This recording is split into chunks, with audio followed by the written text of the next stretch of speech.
a parte da VA3 é a própria entrega da política de privacidade. E a 4, que seria a apresentação, vocês vão ter a prova de prática semana que vem. Então eu pedi para substituir pelo vídeo.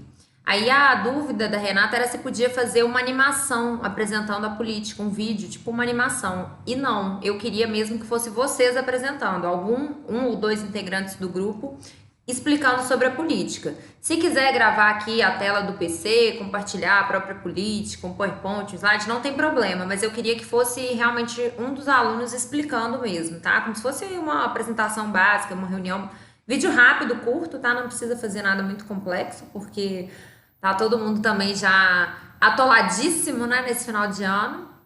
Mas aí vai ser basicamente isso, tá? Só para se alguém tiver mais alguma dúvida sobre isso. Você tem mais alguma dúvida, Renata?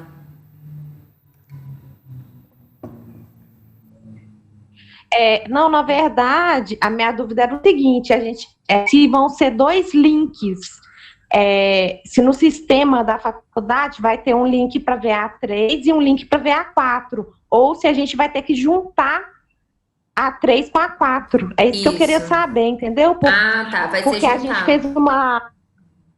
Para juntar, vai ser um só, então. Vai ser um, porque eu criei lá no sistema VA3 e 4 juntas. Aí vocês podem fazer o seguinte, na hora de postar, vocês podem colocar no anexo uma parte da política e uma outra folha, às vezes em branco, com o link do YouTube, que foi o que a gente tinha falado. Então, por exemplo, ou no próprio corpo lá, né, tem como vocês escreverem também, ao invés de anexar. Então, vocês podem escrever lá no corpo do e-mail, por exemplo, link para o vídeo da etapa 2, da VA4. Aí, só colocar o link. E esse link, como eu falei para vocês, vocês vão subir o vídeo para o YouTube. Se vocês não quiserem que ele seja público, é só colocar a opção não listado.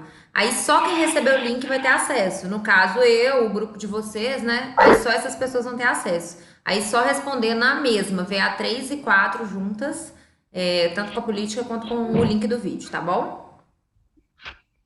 Sim, é isso que eu estava em dúvida, porque na VA3 a gente criou uma animação. Aí na 4, aí vão ser duas pessoas falando sobre a política, sobre o uso de dados, uso de terceiros. Então, assim, a gente já estava ciente disso. Aí a dúvida mesmo era só se a gente ia ter que juntar os dois. Entrega, mas tranquilo. Obrigada. De nada. Então tá bom, né? Vamos lá para nossa última aula. Oi, Tati. Última aula do ano. Que passou voando com essa quarentena, né, gente? Mas depois nós vamos marcar de tomar umas, né? Nós somos filhos de Deus. Merecemos. Merecemos, porque quem sobreviveu esse ano sobrevive a qualquer coisa. Fala a verdade. Deixa eu perguntar. Nós já estou daqui criando expectativa, já estou pensando onde que a gente vai para tomar um. Isso mesmo. Ó, a gente já pode marcar, fazer uma geral, vou chamar a turma amanhã, chamar os alunos da orientação. Porque, gente, vocês acreditam? Eu dei aula na FAMIG presencial, eu acho que não deu nem um mês, porque teve carnaval, feriado, teve um tanto de coisa, eu acho que foi tipo assim, só fevereiro, mal, uns 3 dias, 4 que eu fui na FAMIG, aí já veio a pandemia. Esse foi o primeiro ano na FAMIG? Na FAMIG, sim. Você entrou agora? Foi, no início do ano. Nossa, você já... Nossa, porque eu te conheço já tem um tempo, eu já achava que você estava na FAMIG, já tinha um tempão, gente. Não, na tipo verdade, assim, 1 ano e meio, 4... na verdade, assim, eu tinha atuação na FAMIG, assim, com palestra, banca de TCC, já tinha mais de 2 anos. Isso, então, desde 2017, 2018. Mas como professora lá, foi esse ano que eu entrei. Boa noite, Edilander. Quem mais entrou aqui? Acho que tem uns 2 Tatis. Então, deixa eu compartilhar aqui de novo. Vamos lá, né? Porque muito conteúdo para essa última aula. Esse conteúdo aqui, gente, é um conteúdo... Aqueles todos, né? Todos os conteúdos são muito mara. Mas esse vai ser muito bom. E eu espero que vocês possam pensar aí, ó. A parte... Ambos, na verdade, né? Eu ia falar só da inteligência artificial, mas ambos são temáticas, assim, que vocês podem pensar em trabalho de conclusão de curso, tá? que acho que seriam temáticas super inovadoras, iam agregar muito aí nas pesquisas que estão sendo feitas pelos alunos, pelas faculdades. E agora na FAMIG tem, na verdade, eu acho que é desde o início do ano, né? Esse formato também de fazer um produto ou serviço, desenvolver um produto ou serviço. Então tem alunos que estão criando sites, criando aplicativos. E aqui pode estar um super nicho, né, para vocês explorarem, aprofundarem. E quem sabe aí até mesmo já encontrar um nicho aí para seguir depois da graduação. Vamos lá então, inteligência artificial. Alguns desses dados que eu estou trazendo aqui, a gente já pincelou em algumas das aulas, eu estou trazendo um pouquinho aqui só para refrescar a memória, para a gente chegar no cerne da nossa questão, né? Primeiramente, nós temos, né, o uso de dispositivos digitais no Brasil, que é totalmente, né, assustador esse número, mais de 420 milhões, 2 dispositivos por pessoa. Às vezes a gente tem, eu estava até comentando com a turma da manhã, algumas famílias, né, que vivem em condições muito precárias, às vezes passam necessidade, passam fome em casa, mas tem um iPhone, tem um celular, tem uma TV, né, grande, tem às vezes um notebook. Então isso mostra como que esses dispositivos eles têm um alcance hoje nos mais diversos, né, cenários, classes sociais e etc. E isso também reforça a utilização, né, desses dispositivos, de toda essa tecnologia em todo o dia a dia, em toda a nossa atividade, desde o momento em que a gente acorda até a hora que a gente dorme, nós estamos vivendo essa tecnologia. E nós também falamos sobre esse conceito das tecnologias que vieram para romper. Disruptivo significa exatamente esse rompimento, né, dos antigos padrões, de algum paradigma. Então, quando a gente pensa lá no PJE, quando surgiu, o PJE, todo mundo foi contra, os advogados falaram, isso não vai vingar, não vai durar, ninguém vai se adaptar a isso. E o que aconteceu? Depois de um tempo, né, com toda a resistência à mudança, que é natural dos profissionais, conseguimos implementar. Assim como a gente pode pensar a própria sala de aula nesse formato que a gente está fazendo hoje remoto, no início a gente teve resistência por parte dos alunos, dificuldades por parte dos professores, e depois deu certo, né? Deu para adaptar, deu para seguir, e inclusive a gente pode enxergar isso como esse avanço que permite que mesmo à distância física nós estejamos próximos virtualmente. Essas tecnologias, né, quando a gente fala que vieram para romper e todo esse tipo de atuação trazendo para a área jurídica, nós temos aí a aplicação dos softwares, que são, né, esses programas de computador, os chamados robôs, que vêm a exercer algumas funções aí, vamos dizer, humanas. E aí vem o questionamento, mas Camila, esse robô advogado, esse robô juiz, como é que vai funcionar? Ele vai tirar a nossa profissão, os advogados questionam, né? Vai acabar com a profissão de advogado. E qual que é o conceito que eu trago aqui para vocês para que a gente reflita sobre isso? Nos escritórios de massa, especialmente, que são aqueles escritórios que trabalham com grandes empresas, instituições bancárias, né, os bancos, aquelas empresas também de grande varejo, então vamos pensar Magazine Luiza, Ricardo Eletro, eles têm grandes escritórios por trás que cuidam dos processos. E acabam que pelo volume de processos, o número de demandas semelhantes, eles desenvolvem esse modelo de atuação em massa que a gente fala, que é onde os advogados eles têm que cumprir ali com um volume muito grande de protocolos de peticionamentos no mesmo dia. Então a gente pega aí um escritório de massa do Banco do Brasil, do Banco Santander. Os advogados eles têm que peticionar, fazer 50 contestações por dia, 80 recursos por dia. É uma coisa inimaginável, se você for pensar, né? E eu nunca trabalhei em escritório de massa, mas tenho colegas, tenho alunos que já compartilharam isso comigo. Já me mostraram a ata do dia. Professor, é assim que funciona, são tipo 60 por dia. E aí eu faço a seguinte pergunta para vocês refletirem aí. Será que um advogado estudou 5 anos, passou na prova da ordem, vai trabalhar nesse escritório de massa, ele está advogando quando ele só faz Ctrl+C, Ctrl+V o dia inteiro? Será que ele está desenvolvendo um raciocínio jurídico, uma estratégia, um desenvolvimento intelectual? Não está. Então, acaba que a função dele é mecanizada, é uma função automatizada. E eu tenho uma amiga, inclusive, que comentou isso comigo uma vez, que ela desenvolveu uma tese que era melhor, uma defesa melhor para o banco, que era réu nos processos. Ela bolou toda a tese, toda a estratégia, apresentou para a coordenação e a coordenação falou: olha, legal, mas não tem como a gente mudar. Isso aqui teria que passar por inúmeras hierarquias até chegar lá no máximo que vai tomar a decisão. Então faz do jeito que tá. Isso é muito frustrante, né? Pensa bem, você tá vendo uma situação melhor para o seu cliente e você não consegue, pelas inúmeras questões, implementar. Então, quando a gente pensa nesse tipo de atuação, isso não é uma atuação de um advogado, isso é uma atuação que realmente não deveria estar sendo feita por uma pessoa, e sim por um robô. E aí essa frase do Murilo Gun, ela culmina exatamente nesse entendimento. Porque toda atividade humana que a tecnologia passa a desempenhar não era uma atividade humana, não era uma atividade que os humanos deveriam fazer. Então a tecnologia está nos fazendo um favor.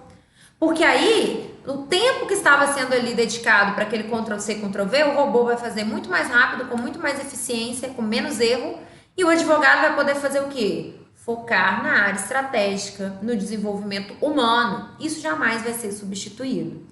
E aí nós temos, né, alguns desses dados sobre a tecnologia, que 85% das profissões que vão existir daqui a 10 anos nem foram inventadas.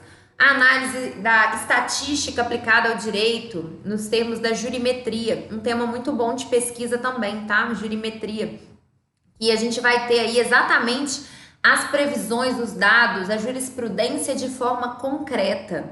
Então, se eu falar assim para vocês hoje, pessoal, pesquisem aí para mim qual que tem sido o valor aplicado para dano moral estético de cirurgia de, sei lá, silicone para aqui na comarca de Belo Horizonte. Vocês podem ficar aí dias e dias e meses, às vezes vocês não vão conseguir apurar tudo e chegar numa conclusão precisa. Aqui não, aqui é um software, ele vai conseguir saber como que cada juiz pensa, cada câmara pensa, cada desembargador pensa, qual que é o parâmetro de cada um, se for para aquela câmara, mais chance de êxito, perda, mais chance disso ou daquilo, quanto que vai demorar esse processo, 2, 3, 5, 8 anos. Com base nisso, até mesmo o escritório que tiver condições de utilizar dessas ferramentas vai poder colocar um valor agregado na própria proposta de honorários. Porque ele vai saber se a atuação vai demorar muito tempo, ou se vale mais a pena ele buscar uma solução fora do Poder Judiciário, como a gente fala também. Então, aqui, a gente pode utilizar essa jurimetria de várias maneiras, seja aqui diretamente para o entendimento, seja para saber se a gente vai buscar outro cenário que não no Poder Judiciário. Aqui a gente vai ter o caso concreto. Eu até tinha trazido aqui um exemplo da teoria da perda de uma chance. Vocês devem ter estudado isso no direito civil, né? Quem lembra daquele caso famoso do show do milhão, onde a pessoa, o participante, chegou na última etapa, que era a pergunta de R$1 milhão, tinha 4 opções, só que nenhuma delas estava correta.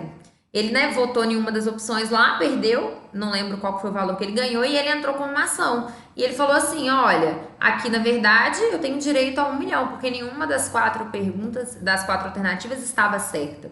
E qual foi o entendimento, salvo engano, do tribunal nesse caso? Que ele não teria direito ao 100%, ele tinha uma expectativa de 100%, mas o mínimo que ele poderia garantir, o que era certeiro, era, né, os 25%.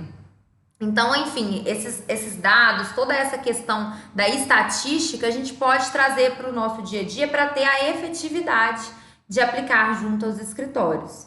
Da mesma maneira, as startups jurídicas, que são essas empresas inovadoras, as Legal Techs, Law Techs. Jus Brasil é uma muito conhecida, que todo estudante de direito, todo advogado, todo mundo utiliza, e que vocês também podem pensar em aliar isso na atuação de vocês. Até mesmo, como eu disse, o desenvolvimento ali do TCC, né, que seria um produto ou serviço, pensa bem, uma Legal Tech, uma startup formada para desenvolver um aplicativo jurídico aí, que vai trazer soluções para os consumidores, que vai trazer uma solução mais fácil, uma mediação online, por exemplo, como a gente falou na última aula.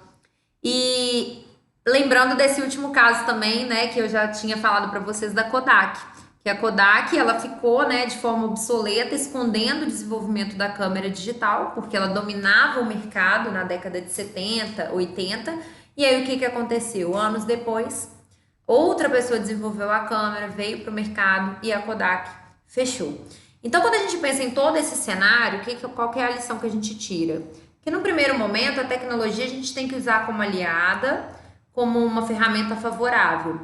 Só que nesse cenário, né, especialmente junto aos escritórios, a gente vai falar do poder judiciário, vem algumas nuances.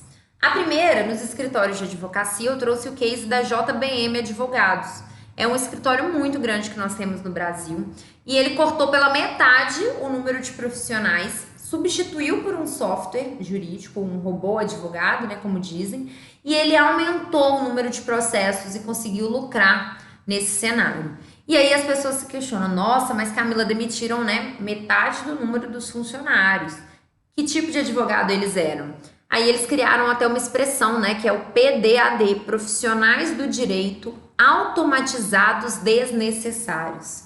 Vejam bem, né, até parece um pouco cruel quando a gente fala, mas é isso, gente, é um advogado que ele faz o que o dia inteiro? Alimenta planilhas, ele faz trabalho todo administrativo, ele fica emitindo guias, ele fica ali cumprindo as tabelas, ele fica fazendo Ctrl+C, Ctrl+V. E aí, de acordo com o sócio desse escritório da JBM, ele fala assim, 70% do trabalho do advogado não é privativo da advocacia. Então, o que a gente percebe? Que todo esse tempo nosso está sendo diluído nessas tarefas burocráticas, administrativas, emitir relatórios para os clientes, andamento processual, guias. Tudo isso vai tirando muito tempo do advogado para focar no que ele realmente deveria, que é a parte da experiência do cliente, de gerar valor para o cliente, e a estratégia jurídica, o raciocínio jurídico, o intelecto. Então é essa que está sendo a mudança que foi implementada por esse escritório e que pode, inclusive, gerar aqui, quando eu já faço a reflexão do lado oposto, uma desigualdade muito grande perante os primeiros, né? Os menores, aqueles escritórios que estão ali começando, que não vão dispor, às vezes, de cash, né, de dinheiro para conseguir investir num software desse, para focar naquilo que realmente importa. Só que é uma tendência que nós estudamos no mercado, que à medida que for evoluindo, que com o passar dos anos, esses softwares eles vão se tornar mais acessíveis, eles não vão ter esse custo tão alto como eles têm hoje. Agora, e a inteligência artificial quando a gente pensa no âmbito do poder judiciário, né? No âmbito do poder judiciário, nós temos inúmeros softwares, inúmeros sistemas, né? Inclusive, mais uma crítica aí, porque nós temos vários sistemas diferentes, PJE, JPE, EPROC, ESAGE, Projude. Não é nada unificado no Brasil, né? Isso dá um trabalho muito grande para o advogado dar conta de tudo isso. Mas feita essa observação, o que a gente percebe? Eu trouxe alguns principais aqui do STF, STJ e o de Minas, que é o nosso estado. O STF ele tem um software Victor, que analisa aqueles recursos, né, para destrancar o recurso especial, o extraordinário, na verdade, em 5 segundos. Enquanto antes a decisão levava 44 minutos para ser elaborada por um ser humano, né? Estagiário, assessor, assinada pelo juiz, 44 minutos. Então, vejam bem a diferença, né, na questão da celeridade que isso pode trazer. Da mesma maneira, no STJ nós temos o Sócrates e aqui em Minas o Radar, que julgou 250 processos em apenas um clique. Aí vem as seguintes questões. Quando a gente tem uma decisão dessa proferida em 5 segundos por um software, por um robô, qual que é o reflexo negativo que nós podemos ter? Um engessamento dos precedentes que nós temos aqui no Brasil. Vocês devem ter estudado lá na parte de recursos com o professor de processo civil, e o que a gente percebe? Que nós temos uma dificuldade até muito grande no Brasil pelo nosso sistema processual de superar esses precedentes que a gente tem. É muito difícil a gente conseguir mudar uma tese fixada em repercussão geral, uma tese fixada em demandas de resolução repetitiva. E ainda mais se isso for decidido por um robô, conseguem compreender? Imagina a dificuldade de em 5 segundos você mostrar que o seu caso não se aplica ao caso que está ali fixado em repercussão geral, que a decisão deve ser diferente. Então isso pode trazer decisões injustas, pode aumentar ainda mais a desigualdade, o preconceito que existe. E uma coisa que deve ser levada em consideração é que esses softwares, né, quando eles são treinados, é realizado o chamado teste de Turing. Esse teste de Turing, ele verifica a probabilidade potencial de engano da máquina. Então, na verdade, não é a resposta certa, mas sim o que está mais aceitável, dentro dos padrões medianos. Então, vamos dar um exemplo. Se for ali interposto, né, um recurso extraordinário, esse recurso extraordinário foi inadmitido, aí o advogado foi e interpôs o agravo para destrancar, né, entre aspas, o recurso extraordinário. O que vai acontecer quando chegar lá no STF? O Victor vai analisar em 5 segundos se ele vai ser admitido ou não. E aí o que ele vai considerar desse recurso? Ele não vai considerar que o caso tem uma petição extremamente complexa, de alto nível, que está aprofundando a questão, fazendo a distinção, por que não se aplica aquele precedente e tal. E, da mesma forma, ele não vai analisar um recurso que foi ali, vamos pensar, totalmente mal feito, mal redigido, que não teve nenhum aprofundamento jurídico. O que ele vai analisar? A média. Ele vai analisar o padrão. E aí que nós vamos ter a dificuldade em relação a essas desigualdades, porque ele simplesmente vai seguir a média. Ele vai identificar as palavras-chave e vai jogar tudo como se fosse farinha do mesmo saco. E nós temos as decisões que são diferentes, os casos que são diferentes. Exatamente esses casos que permitem a superação dos precedentes, né, que é o que a gente chama de overruling. Então, como que a gente vai fazer isso nesses casos, né? Será que os magistrados eles vão ter como superar essa decisão do robô? E aí exatamente esses questionamentos que eu trago para vocês. Quem treinaria esse juiz robô, né, nesse momento do software do teste de Turing? Seria a própria empresa desenvolvedora, teria acompanhamento dos juízes, dos desembargadores, como que seria fiscalizado esse treinamento? Seria aberto a toda uma empresa? Seria aberto aí a todos os funcionários, a todos os servidores públicos? Se o juiz ser humano discorda da decisão do juiz robô, ela vai prevalecer? Então, publicou aquela decisão, o juiz pode voltar atrás naquilo, o juiz humano, verificando que tem uma situação diferente? E as decisões colegiadas, que são proferidas por vários desembargadores, vários ministros, como que fica? Porque é um software só, ele vai decidir de forma igual para todos? A dificuldade de superação desses precedentes, que é o que a gente chama desse overruling, como que a gente supera um precedente fixado no STJ, STF? Vai ser praticamente impossível quando a gente pensa no sistema desses softwares. E ainda a revisão do ato algorítmico, do ato estatal algorítmico. Nós temos o artigo 20 da LGPD, que permite que quando a gente tem um ato desses automatizados, totalmente mecanizado, que a gente peça a revisão daquele ato.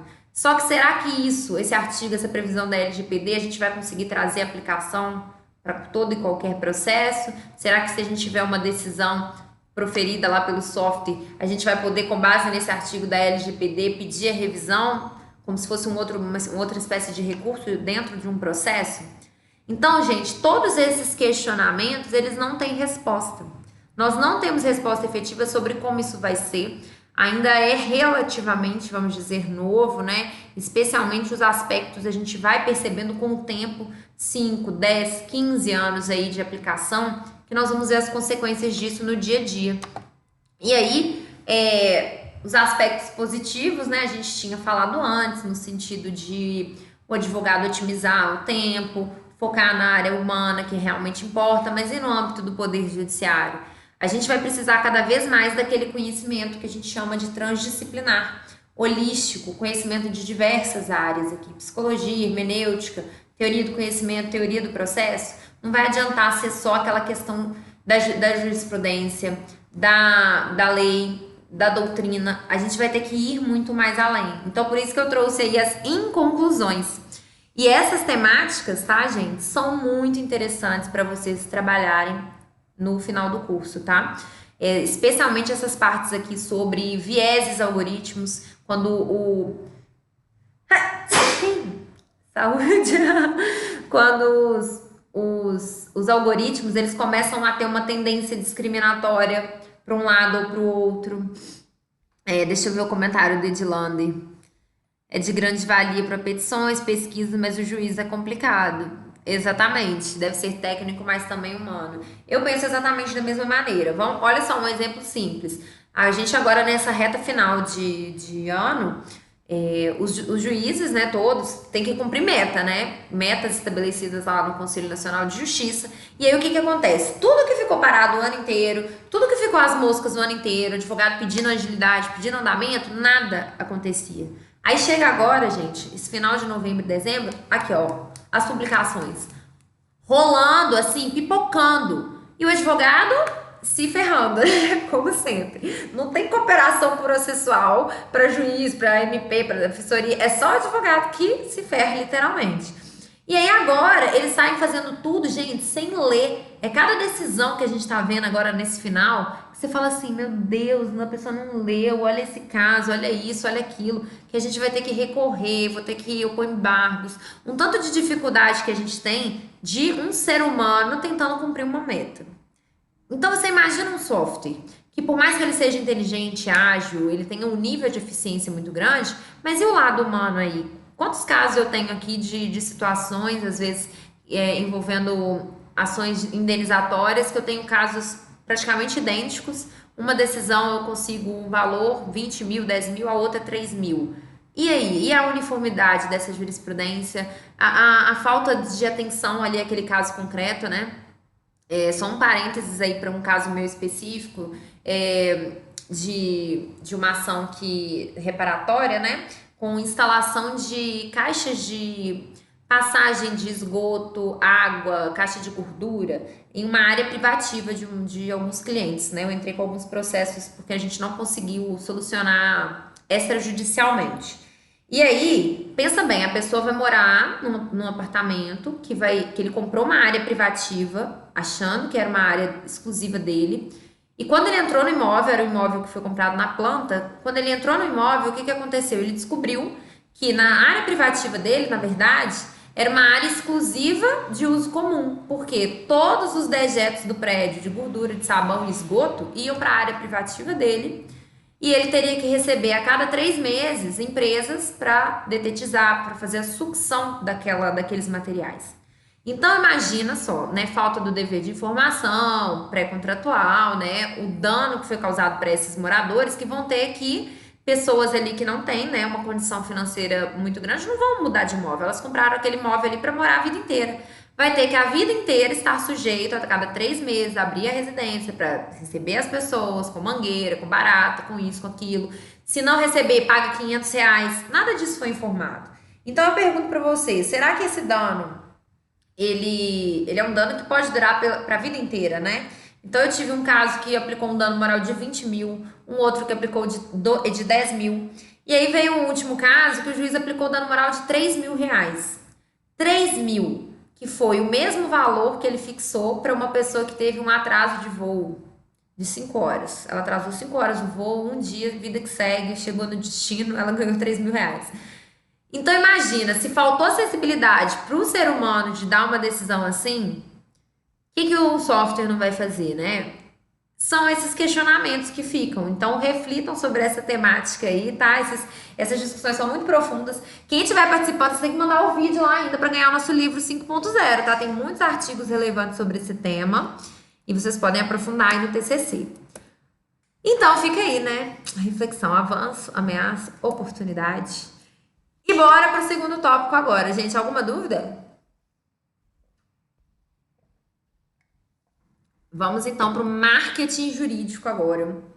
Esse tema também, gente.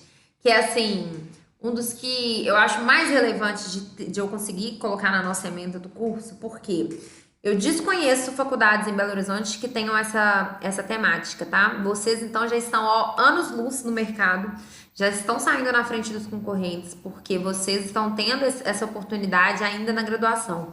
E tudo que eu fiquei falando com vocês, repetindo desde lá do início, vai desenvolver a marca de vocês na graduação, vai publicar artigo, vai fazer networking, igual aquelas dicas que eu tô compartilhando, fazer estágio, aparecer nas redes sociais. Tudo isso, gente, é estratégia. É estratégia de desenvolvimento que vocês vão ter que seguir. Porque hoje eu já também coloquei essa informação para vocês, né? Como eu costumo dizer, eu repito. Ou a gente está ponto com, ou a gente está ponto fora. Quem não está no digital hoje, ele vai ficar para trás.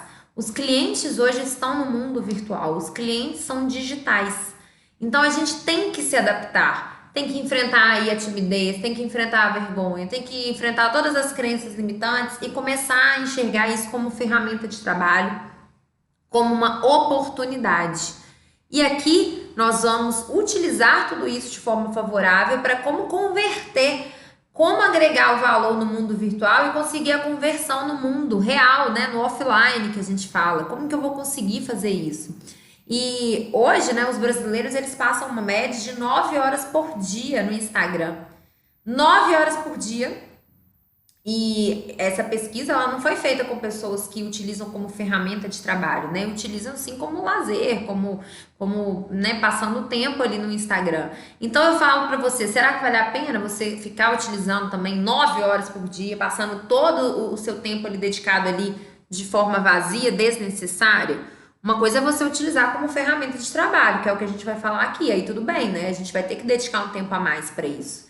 E essa que é a grande questão. Por que a gente precisa estudar o marketing? Nós vamos falar um pouquinho sobre essa evolução do marketing e responder essa pergunta, né? Por que a gente precisa utilizar e estudar esse marketing hoje? Assim como as revoluções industriais que nós tivemos, 4 revoluções industriais, o marketing acompanhou essas 4 revoluções. Então, no primeiro momento, a gente coloca aí como se fosse o marketing, né, da fofoca. Era o boca a boca ali, ouvia de um, passava para o outro e era assim que as informações iam sendo compartilhadas. Num segundo momento, a gente já teve um plus aí com o rádio, com a própria televisão, que passou a oferecer algumas propagandas focadas no produto em si, no serviço, e esse compartilhamento, ele ficou um pouco maior. Na terceira fase, a gente chega, né, no marketing viral, que hoje nós temos esses conteúdos, por exemplo, no Instagram, no TikTok, que a pessoa produz um conteúdo ali e que ele viraliza, ele tem um alcance a nível mundial em segundos, em dias, né, muito rapidamente, podendo alcançar em proporções inimagináveis. Então, quando a gente pensa nessa evolução, lá atrás, no 1.0, o marketing focava só no produto. Ele não estava preocupado ali tanto com as necessidades do consumidor. No 2.0, ele já fica um pouco mais atento. Então, ele começa a observar um pouco mais o consumidor e tenta ter um diferencial ali em relação aos outros produtos, aos outros serviços. Já no terceiro momento, no 3.0, ele já está focando mais na experiência do cliente. Ele já está preocupado com o que o cliente vai pensar sobre os valores, sobre a marca, até que a gente chega no 4.0, que é esse marketing do momento, que tem o foco totalmente no consumidor, né, 100%, e também ele pensa nesse consumidor que está hoje hiperconectado, que fica 24 horas online, a gente não desliga em momento nenhum. Então, como que a gente vai buscar, né, um marketing consciente, preocupado com sustentabilidade, com a natureza, com a reputação da marca, com os valores? É isso que temos percebido nos dias atuais. Então, se antes a gente tinha o biotônico Fontoura, quem tomou aí na infância? Eu tomei. Eu acho que o biotônico tá fazendo efeito até hoje, né, gente? Porque eu não paro de comer. Aquelas piadas, né? Biotônico Fontoura, pensa bem, eu achava gostoso aquele negócio quando eu era criança.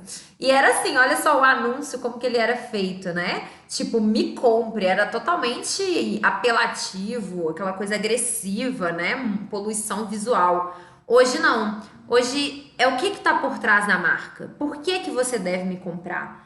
Não é a funcionalidade aqui do meu celular da Apple, do iPhone. Ele pode ter os mesmos do Samsung, do Motorola, tudo, mas é a ideia. O que está por trás aqui do discurso do Steve Jobs, do estilo do entendimento dele sobre a vida, a reputação da marca.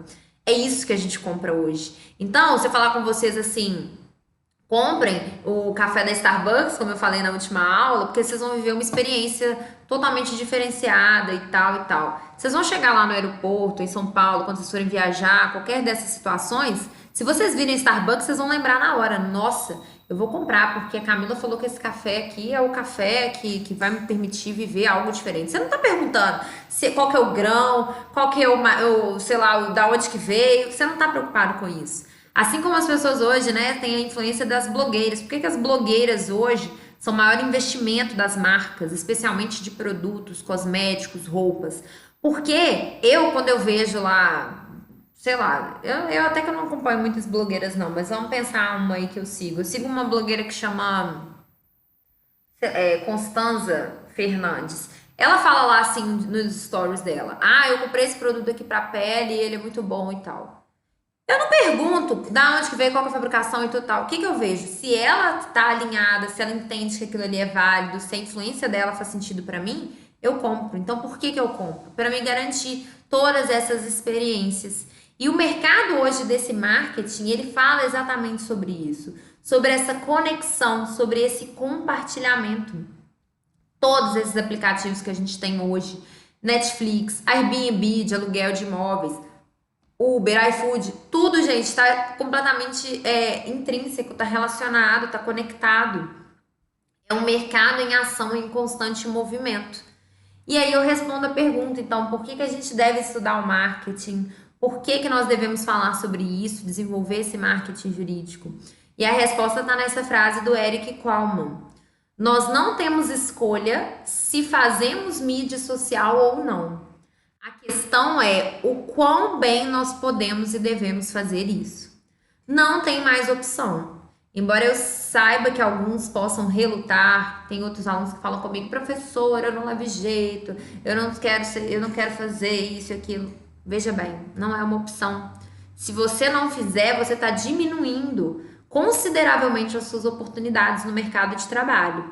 E eu falo isso para vocês, eu vou até colocar aqui o meu Instagram como exemplo, porque eu tenho vou fazer 8 anos de advocacia, e nos meus 2 últimos anos, que foram os anos que eu comecei a fazer uma atuação online, digital, nas mídias sociais, o meu crescimento, ele foi totalmente exponencial e rápido, de uma forma que eu não tive o retorno nos outros 5 anos anteriores. E tudo bem que eu também evoluí como profissional, que eu adquiri títulos e tal, mas não é isso. As pessoas, elas querem saber o que que eu penso, qual que é a minha forma de atuar, como que a Camila é competente, como que ela é determinada. É isso que as pessoas querem saber. Os meus clientes querem saber isso, eles não querem saber se eu sou mestre em direito.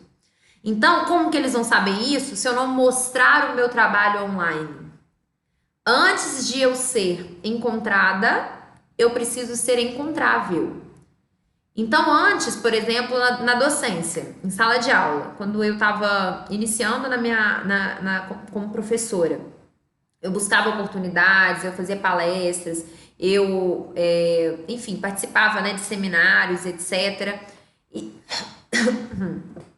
E aos poucos foram surgindo algumas oportunidades para mim. Só que demorou muito. Era muito mais demorado essa oportunidade, tudo porque eu sequer tinha um Instagram, eu não tinha LinkedIn, eu não mostrava para as pessoas que eu era professora, que eu era palestrante. Ninguém tinha como saber, ninguém tem obrigação de saber.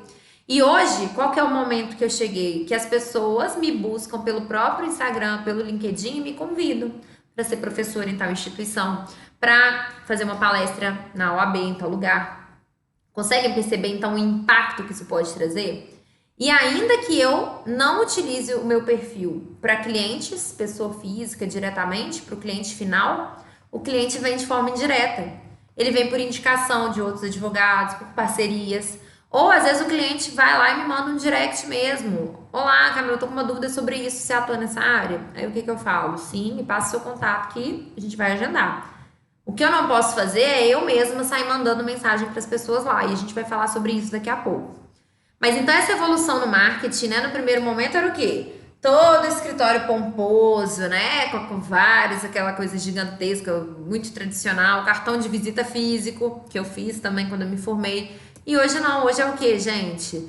Cartão digital, cartão digital ou, na verdade, a própria rede social, que é o nosso cartão de visita. Meu LinkedIn, o meu Instagram, hoje são os meus cartões de visita.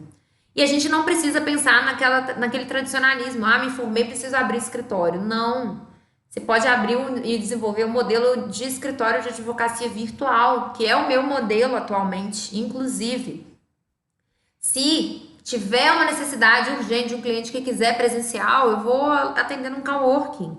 Eu não vou gastar com isso agora, não vou investir com todas essas finanças agora nesse momento, porque não faz sentido. Eu consigo fazer minha atuação hoje 100% digital hoje. Então, quebrem esses tabus, né, de pensar que para você começar, você precisa de muito. Você só precisa do quê, gente? Um notebook, internet, um celular. Pronto. Você vai trabalhar de qualquer lugar do mundo. Então, utilizar todas essas redes sociais a nosso favor, como?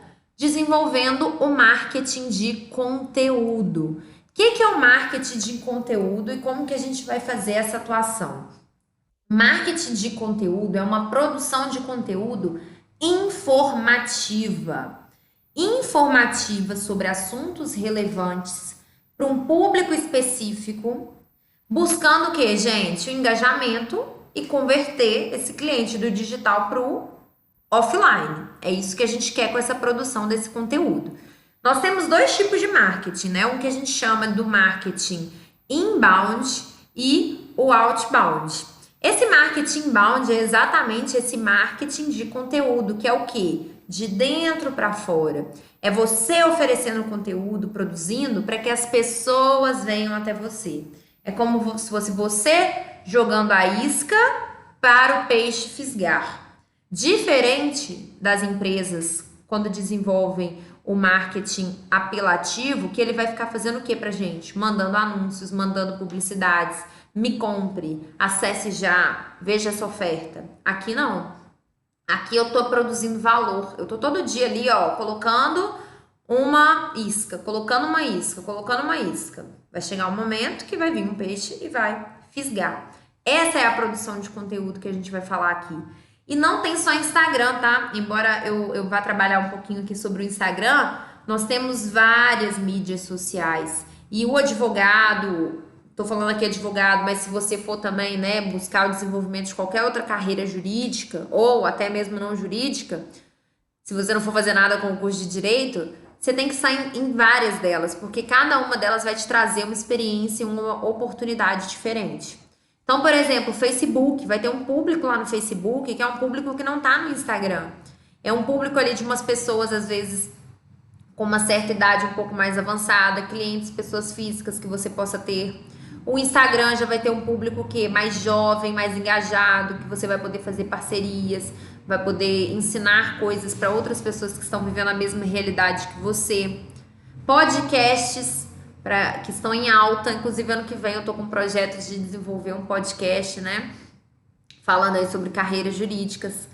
Publicação de artigos. Falei essa dica lá para vocês também no nosso WhatsApp.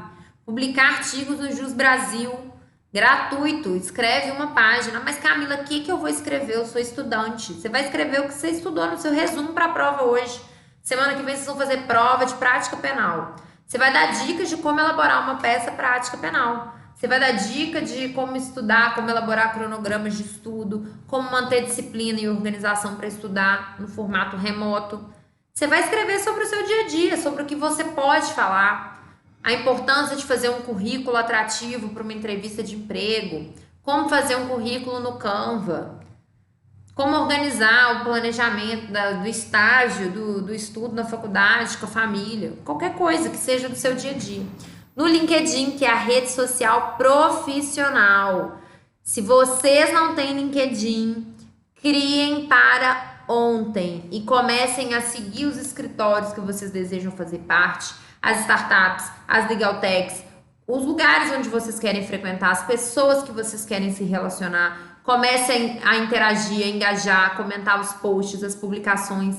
E no LinkedIn tem ainda uma aba específica de vagas de emprego, vagas de estágio. Eu já participei de um processo seletivo para uma faculdade que eu leciono, que foi pelo LinkedIn. Eu simplesmente vi a vaga, mandei, participei dos processos seletivos, concorri com 32 candidatos e fui selecionada pelo LinkedIn.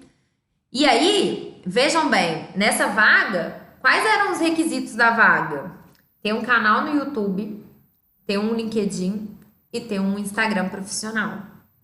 Vejam bem, isso na docência, isso na advocacia, isso tem sido requisito. Requisito para você ingressar, você ter uma atuação nas mídias.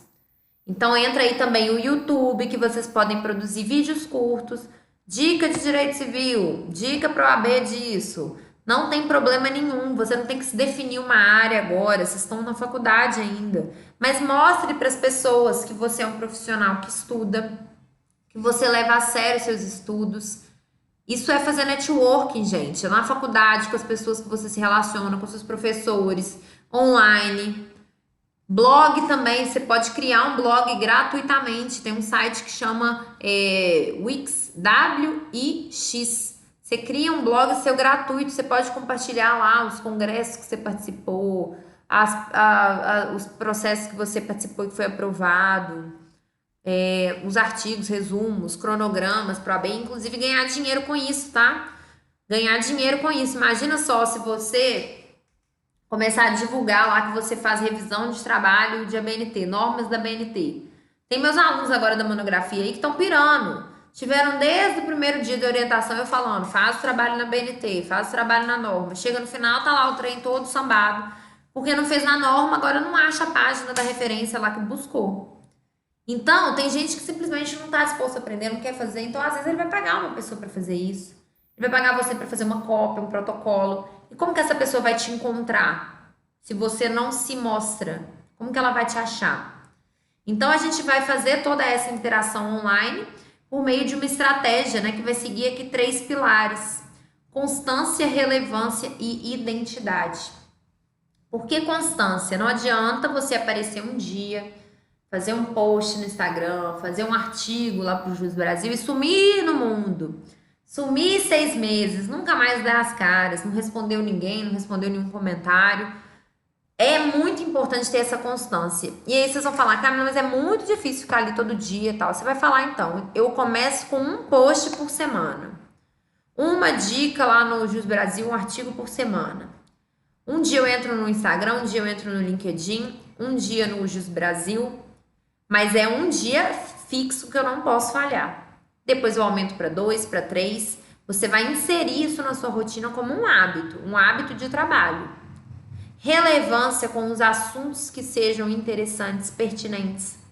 E identidade, que é o maior, porque não adianta vocês quererem copiar as outras pessoas. A gente pode sempre se inspirar, mas as cópias não, né, gente? É como se fosse plágio em trabalhos acadêmicos. A gente não pode copiar.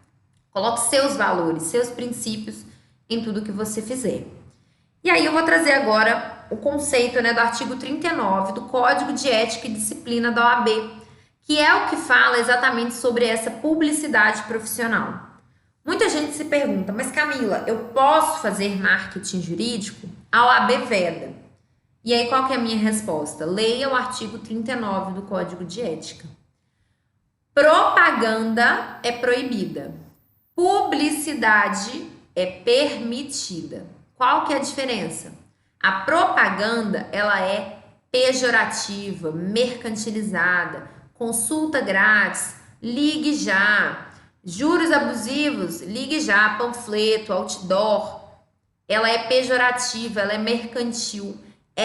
Esse tipo de propaganda configura captação de clientes. Isso é proibido pela OAB. De outro lado, a publicidade, ela é o quê? Informativa. Informação, direito do consumidor, direito civil, direito penal, direito de família, qualquer que seja a área que você escolha. Semana agora de Black Friday. Produz um conteúdo. Você sabia que tem direito ao arrependimento se fizer uma compra online? Você sabia que você, sem justificar, pode cancelar essa compra? Você sabia isso? Aquilo? É informação. É isso que é permitido, porque isso é a prospecção de clientes, a atração, diferente da captação. Então, o tipo de publicidade que é meramente informativa, ele é permitido, tá bom? E aqui, Como que a gente tem que tomar cuidado na hora de promover esses conteúdos? Pensando sempre no seguinte, será que eu estou promovendo aqui um incentivo ao litígio? Eu estou falando assim, ó, você tem que processar já, ou não, eu só estou dando uma informação para a população. Eu estou aqui fazendo uma coisa muito apelativa, estou fazendo assim, dúvida, ligue para o meu escritório. Então isso não pode, isso é propaganda. Comece a refletir, né, na hora de publicar, sempre assim, no conteúdo que é puramente de informação. Que aí você não vai ter nenhum risco, né, de responder por alguma questão dessa junto aos tribunais de ética da OAB. E aí, o que que acontece? Nós temos, né, como vocês sabem, Facebook, Instagram, YouTube também hoje, a opção de a gente fazer o patrocínio dos posts, das publicações. O que significa patrocinar um post? Significa que eu fiz uma postagem, eu postei uma foto com um conteúdo jurídico de informação, direito de arrependimento em 7 dias, saiba como fazer. Pronto, criei essa postagem. É possível que ela vire um anúncio no Instagram, no Facebook, nas redes, de forma que pessoas que não me seguem, ao abrirem o perfil delas, vai aparecer o anúncio. Assim como aparece quando a gente fala assim, quero viajar para praia. Não aparece praia, lá as ofertas de viagem. Quero comprar um tênis da Nike. Vai aparecer os anúncios do tênis da Nike lá no meu Instagram, no meu Facebook. É a mesma lógica com os posts patrocinados. Eles vão aparecer para outras pessoas que não te seguem. E aí vem uma controvérsia. Isso é permitido ou não é? Pelos tribunais de ética. E aí vem a grande celeuma, a grande problemática, porque nós não temos uma decisão pacífica. Não tem um entendimento aqui pacífico no Brasil. Cada estado pensa de um jeito. E aí que tá a grande sacada, né? Que a gente tem que ter mais cuidado ainda, de estar sempre pesquisando o entendimento do nosso estado. Aqui em Minas, por exemplo, é permitido, mas em Pernambuco, no Distrito Federal, é proibido. Então a gente tem que ter sempre esse alerta para não infringir, né? Não correr o risco aí de uma sanção na OAB. Então, olha só, lá em São Paulo, por exemplo, é permitida essa publicação, o patrocínio dessa publicação de caráter informativo. É permitido também o patrocínio no Google Ads. O que é o Google Ads? Sabe quando a gente digita no Google qualquer coisa? Os 3 primeiros links ali, eles vêm assim, anúncio, e vem um link. As pessoas estão pagando para aparecer naquele primeiro lugar. Tem advogados que fazem isso. Advogado de direito de família. Vai aparecer um nome lá, anúncio. Ele paga para estar ali. E aí vem a questão, quais tribunais permitem ou não? São Paulo é permitido fazer isso. Em contrapartida, Pernambuco não. Não permite a publicação dos posts, não permite também o Google Ads. Então, qual que é a dica que eu dou para vocês? Na dúvida, melhor não fazer. Na dúvida, é melhor não fazer e não correr um risco de uma sanção do que sair postando, publicando, patrocinando e poder perder, né, a sua OAB. E o provimento 94 de 2000, que regula essa publicidade na advocacia, ele está totalmente defasado, né? Ele é desde o ano 2000, mais de 10 anos. Olha quanto 20 anos. Olha quanta evolução ocorreu, né, nesses últimos 10. A pandemia antecipou ainda mais o cenário. Então, o que o Conselho Federal da OAB fez? Ele abriu uma consulta pública no ano passado para que os advogados respondessem 6 perguntas sobre os limites dessa publicidade, se deveria flexibilizar ou não, para que não fique, né, cada tribunal decidindo de uma maneira. Então, apresentaram 6 perguntas, se é a favor da publicidade, flexibilização das regras, utilizar as plataformas digitais, redes sociais e etc. Não temos resposta ainda, tá? Mas vamos aguardar aqui e esperamos que tenhamos uma flexibilização para não correr aí em tantas regras, tantos limites. Enquanto isso, a gente faz o quê? Produz esse conteúdo de forma cautelosa. E agora eu vou falar para vocês na mão na massa aqui como é que vocês devem fazer para criar um Instagram profissional para vocês.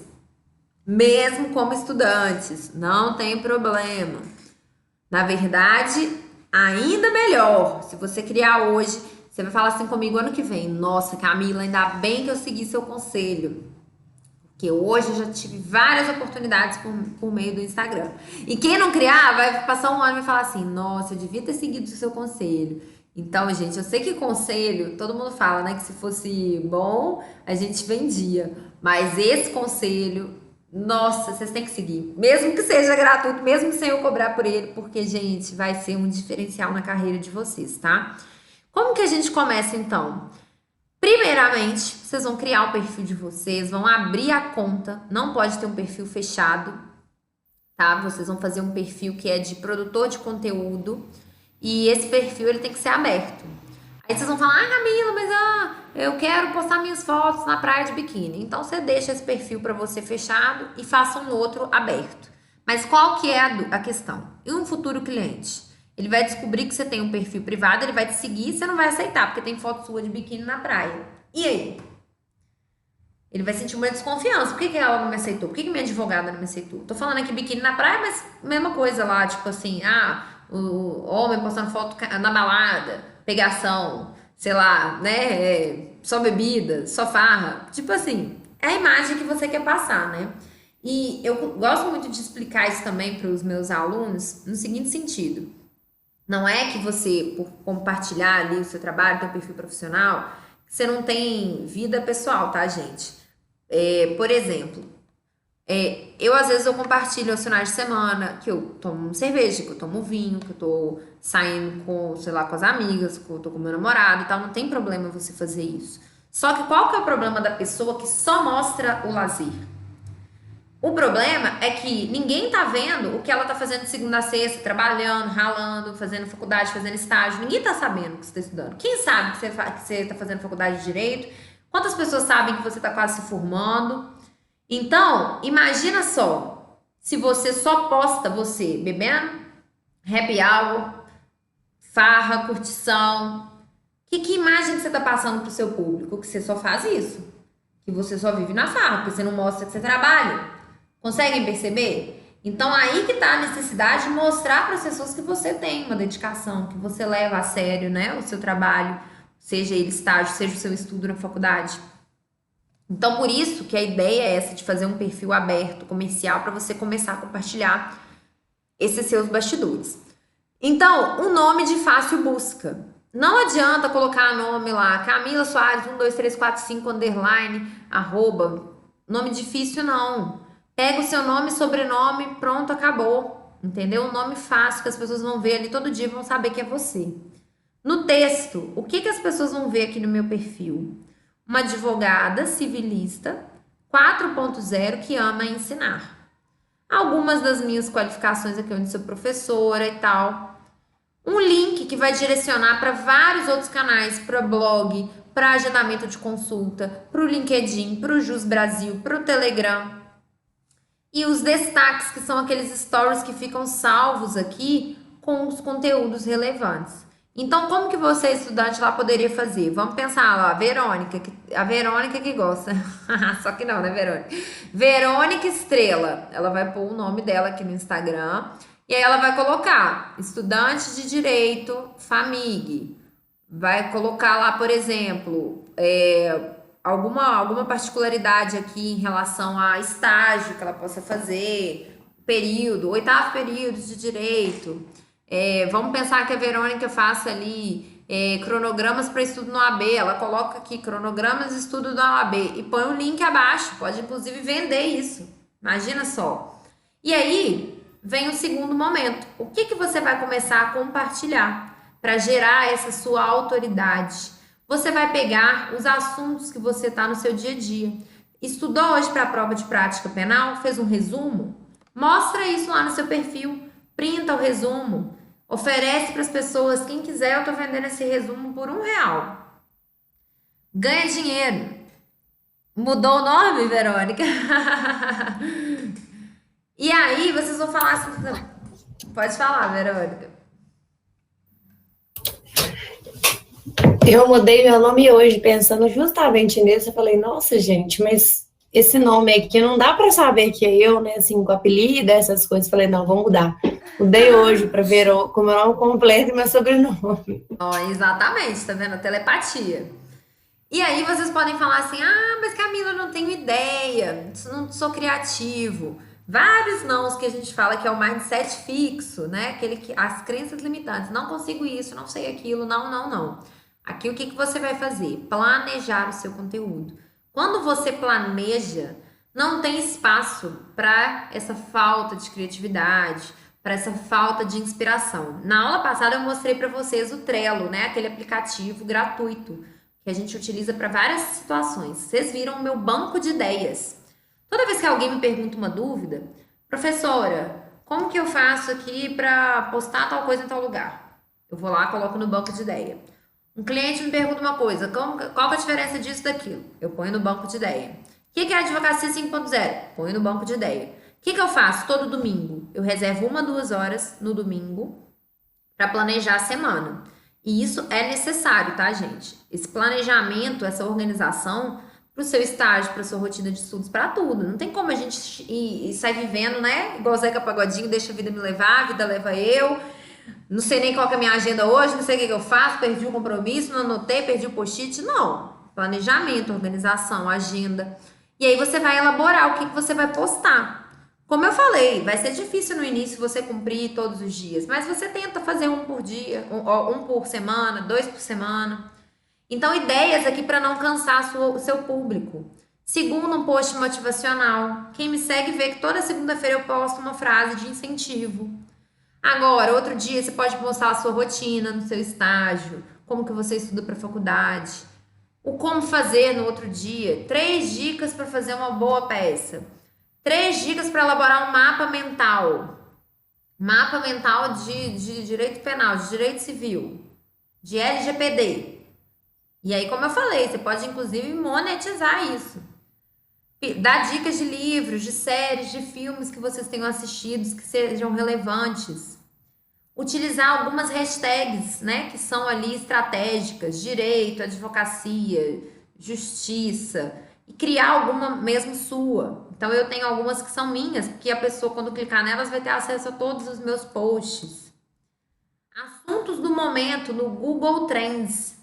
Se você gosta da área de direito de família, você vai colocar lá divórcio, alimentos, partilha. Vai aparecer as decisões mais recentes, os assuntos do momento.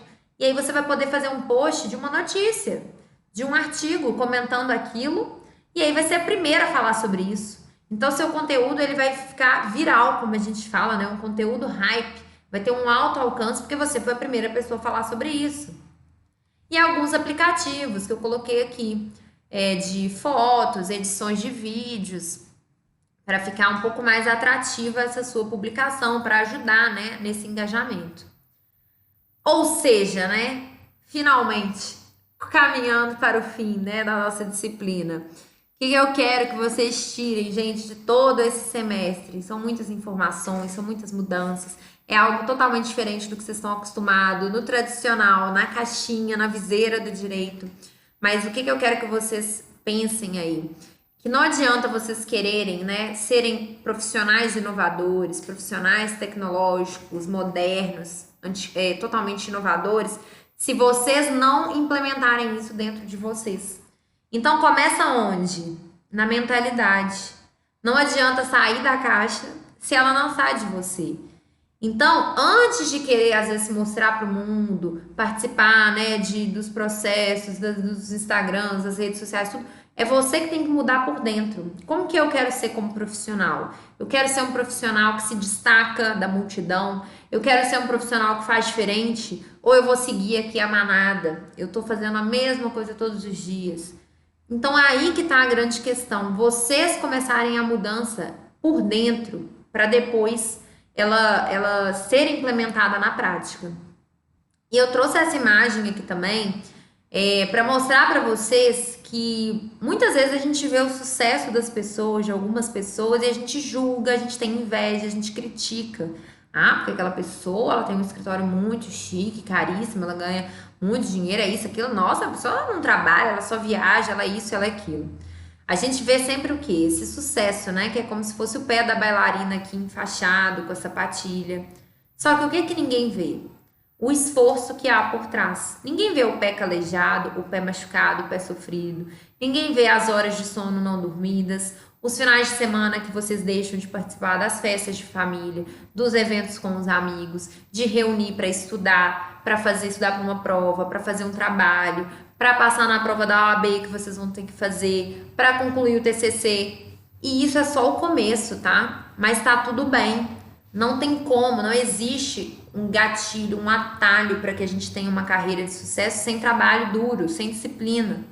Então, reconheçam, né, que toda pessoa, se ela chegou num patamar que você admira, que você enxerga como um patamar de sucesso, ela tem um esforço, ela tem um custo por trás. E vai ser assim e tá tudo bem. É um preço que a gente está disposto a pagar para alcançar os sonhos, os objetivos que vocês tenham, né, profissionais, pessoais na vida de vocês. E muita gente me fala, né, Camila, mas você é tão nova, já tem uma carreira de sucesso, já tem uma super estabilidade. Não existe isso, gente. Não existe estabilidade. Não existe essa questão de nenhuma de garantia. A gente está sempre em movimento. E aí, qual que seria o meu segredo, né, para eu conseguir tudo isso, para eu conseguir conciliar, para eu conseguir fazer com êxito, né? Primeiramente é ter minha família, que sempre me apoia, os meus amigos, que estão sempre também comigo. Manter a força sempre, força para cumprir com as metas, com esses objetivos, essa garra de sempre estar conquistando. Coragem, porque em vários momentos existem inseguranças, existem medo. Não é porque eu tô aqui falando algo para vocês que eu não tenho medo, gente. Enquanto advogada, enquanto professora, enquanto estudante, tem vários aspectos profissionais que dão medo, mas a gente tem que ter coragem para ir mesmo com medo. Também manter sempre os nossos sonhos ativos, alimentados, os sonhos, os objetivos, as metas pessoais e profissionais de vida. É isso que alimenta, é isso que dá força, é isso que dá coragem. Manter o foco sempre, porque várias propostas, várias pessoas vão tentar nos tirar do caminho, mas a gente vai se manter focado naquele que é o nosso objetivo. E por último, façam tudo com amor. Quando a gente coloca amor naquilo que a gente faz, não tem como dar errado. É nítida a diferença de uma pessoa que está fazendo algo por amor, de uma pessoa que está cumprindo tabela. Então, se vocês quiserem, né, e puderem aí utilizar essas minhas dicas para aplicar na vida de vocês, eu tenho certeza que talvez vocês estejam aí um pouquinho mais próximos de alcançar essa felicidade, esse sucesso que todo mundo deseja. E vamos juntos, né? Muito obrigada a todos vocês. O último entendeu tudo que a gente tem para compartilhar. Muito feliz de encerrar mais esse semestre. Espero que todos vocês tenham muito sucesso na carreira de vocês, na vida pessoal de vocês. Eu falo que, especialmente na FAMIG, eu tenho um carinho muito grande por vocês. Os alunos são diferentes, a gente tem um contato diferente com vocês. E que se eu conseguir atingir 1% aí de vocês, tiver uma pulguinha assim que falar, nossa, a professora Camila falou isso um dia, e vocês conseguirem colocar isso em prática, eu vou ter cumprido com a minha missão. Tá bom, gente? Muito obrigada. Professora, eu posso falar por mim, boa noite, né? Como a senhora mesma disse, esse semestre foi atípico e eu entendo que a sua matéria, a sua disciplina contribuiu particularmente para mim de forma muito significativa, para repensar muito essa questão de se posicionar profissionalmente, até mesmo na vida, né? Procurar usar mais, sair da caixinha. Então, assim, eu só tenho a agradecer por essa contribuição. Espero que nessa caminhada profissional da vida, né, apesar que eu não bebo uma depois, nós possamos nos encontrar, e celebrar a vida da melhor forma possível. Muito obrigada, viu? Obrigada, fico muito feliz. Ó, Janaína, você só não aprendeu uma coisa, não me chamar de senhora nessa altura do campeonato, né? Pelo amor de Deus, nessa altura não. Mas obrigada, fico muito Igualmente feliz. Também, eu agradeço também, né? Veio num momento muito, né, oportuno, né? Esse momento Covid, esse momento que a gente ficou ligado do mundo, a gente já vem com esses tapas, né? Igual você falou na primeira aula, uns tapas, né? Tapas necessários, né? Com certeza. Também só tenho a agradecer, professora, por toda a dedicação aí, toda a paciência, sua animação com as aulas. Foi muito, muito bacana esse semestre com você, apesar de ter sido somente virtual, né? mas que não é um adeus, né? É a frase mais clichê, mas é um até breve. Isso Porque nós mesmo. vamos se ver por aí com certeza e suas dicas aí pra gente, seus conselhos, incentivo. Foi muito, muito, muito bom. Pode ter certeza que a gente conseguiu aprender muito, amadurecer, né? Acho que é isso. Sair da zona de conforto completamente. Ver que toda batalha, ainda mais pela carreira que você teve aí, né? Já vi vários vídeos eu contando dessa trajetória. Então, isso serve como um incentivo e um exemplo para a gente a seguir também. Então, também tenho que agradecer muito, foi muito bom todo o ensinamento, o material, a forma de didática. Foi muito, muito bom. Muito obrigada, viu? Ah, obrigada, gente. Já vou chorar aqui daqui a pouco. E olha, vocês estavam falando aí sobre os tapas na cara, eu lembrei de uma história, né? Eu acho que eu já contei essa história da pessoa da piscina com o jacaré. Já contei? Não? Essa história é a Não. seguinte: tinha um milionário, né? Aqui em Belo Horizonte, uma super casa, deu uma mega festa. E nessa casa dele tinha uma piscina que tinha um jacaré dentro. Tinha um jacaré dentro da piscina e tava lá bombando a festa, tava várias pessoas. E aí ele propõe um desafio. Ó, eu vou desafiar aqui os convidados da festa. Eu quero saber quem que topa pular na piscina com o jacaré, atravessar a piscina. Se sair ileso do outro lado, eu vou dar um dos meus veículos. Pode escolher Ferrari, Lamborghini, Porsche e tal. Aí a pessoa, ele olhou para os convidados, ninguém falou nada. Vou aumentar a minha proposta. Então, quem conseguir atravessar, pular na piscina com o jacaré, eu vou dar um veículo e vou dar também minha casa na praia da Barra da Tijuca, no Rio. Minha mansão na Barra da Tijuca. Olhava, ninguém nada. Não é possível. Então, eu vou dar um carro, vou dar minha mansão, vou dar, sei lá, 500 mil reais para quem atravessar a piscina. E ninguém manifestava. De repente, tipo, escuta o barulho na água. Aí todo mundo começa a olhar desesperado, tá lá a pessoa nadando, sai lá o cara do outro lado, todo ensopado e tudo, vem o dono lá da mansão, todo empolgado, nossa, que coragem, não, parabéns, você conseguiu atravessar e tudo, aí ele, não, eu só quero saber quem que é o filho da puta. Como assim, quem que é o filho da puta? Eu quero saber quem foi o filho da puta que me empurrou nessa piscina. Ele fala assim, e aí qual que é a lição disso, né, gente? O papel do professor é ser esse filho da puta. Às vezes a gente vai empurrar vocês pra piscina com o jacaré, é tapa na cara mesmo, é aquele solavanco, né? É tudo que vocês num primeiro momento podem imaginar assim, que tá assim, que vocês vão criticar, às vezes a gente é objeto de crítica, a gente é objeto de reclamação. Mas qual que é a grande sacada? Que vocês consigam sair dali, né? Então a gente não empurra pro mal, mas eu empurro pro bem, né? Para vocês despertarem, para terem esses insights aí, virar a chavinha, né? Para tudo isso. E embora seja mais difícil a gente fazer isso na graduação, né? Com adultos já formados, vamos dizer assim, eu ainda tenho esperança, porque eu tive professores assim na minha graduação que eu lembro até hoje, que ficavam lá martelando e que às vezes ali eu nem dava tanta importância, mas que anos depois na minha vida profissional eu lembrei dos ensinamentos. Então é isso, às vezes o professor ele vai saber que alguém colheu um fruto anos depois, 5, 10 anos depois, que ele vai ter aquele retorno, né? Mas é isso que importa. Então, mesmo sendo aí a filha da puta às vezes, o que importa é vocês conseguirem aplicar tudo isso e serem felizes, né? Cumprindo aí a missão, o propósito de vocês. Tá bom? Obrigada, Edilander. Tô vendo seu recadinho aqui. É isso mesmo, gente. Nos encontraremos muito aí na nossa vida, né? Pessoal, profissional. Um beijo para todos. Semana que vem, boa prova de prática. Depois nossa prova também. E até mais. Tchauzinho, professora. Até mais. Tchau, boa noite, gente. Tchauzinho, boa noite.